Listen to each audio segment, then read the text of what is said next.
Another hidden source that I don't think a lot of people recognize is K-cups. So when you're brewing coffee and using those plastic K-cups, you're putting hot boiling water into this little plastic small space, and all the chemicals, the phthalates, the BPA, and the plastics are coming out of that K-cup into your coffee. I'm torn about K-cups. I don't like them. As a coffee guy, I don't think they make great coffee. And the environmental costs, we've made enough K-cups to go around the world right now. Yeah. Now, there are compostable ones that are a lot better, but then you got to look at the quality of the coffee. And you also get microplastics in those too, right? Well, if they're paper, cardboard, you should not. Now, what's your water supply source that you're using is another question. What's the quality of the coffee? Is there mold in the coffee? Why does the paper stand up to water? Because it's coated either in endocrine disrupting chemicals probably some chemicals or in plastics. in there. You're absolutely right. In fact, there's a study showing that when you use compostable containers, they have high levels, I think it's perchlorate, but I don't remember what the chemical is, high enough levels that it makes toxic soil. So the fact that it will break down in soil doesn't mean that it makes good soil. So I would say your best bet, if you really have to use a K-cup machine, is you can get a refillable metal K-cup thing, and you put coffee in that. Yep. And then it's just as messy as a normal coffee maker. So here's the hack for coffee. You get the cleanest boiled water you can get.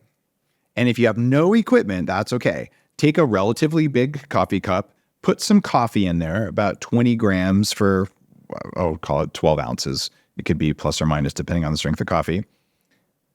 Pour the water over the coffee and stir it up a little bit.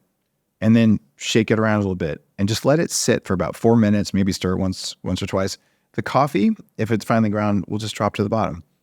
And they call it cowboy coffee. And then you just pour it into another mug. It's not even like a French press where you have to clean the plunger. It just does that, and you leave an inch in the bottom of like murky water. When you do that, it's cheaper, way cheaper than the K-cups. So you buy a $20 water kettle, bonus points if it's metal and not plastic. That would be a good idea, or glass. And then you need to be able to get a coffee grinder. The cheap ones are $12 and the expensive ones are $29, and they're worth it because they make finer coffee. And then even if you're at your office, you grind the coffee, you grind it all ahead of time at the store in their grinder to be ultra fine. And then you're good to go. It doesn't take all this equipment. You don't need a K-cup machine. You don't need anything but hot water and 2 glasses to make a good cup of coffee. And so we could just get rid of K-cups. It'll help the environment. But more importantly, your testosterone levels and those of your descendants will thank you for learning how to make a cup of coffee with hot water and ground coffee. It's not that hard to do.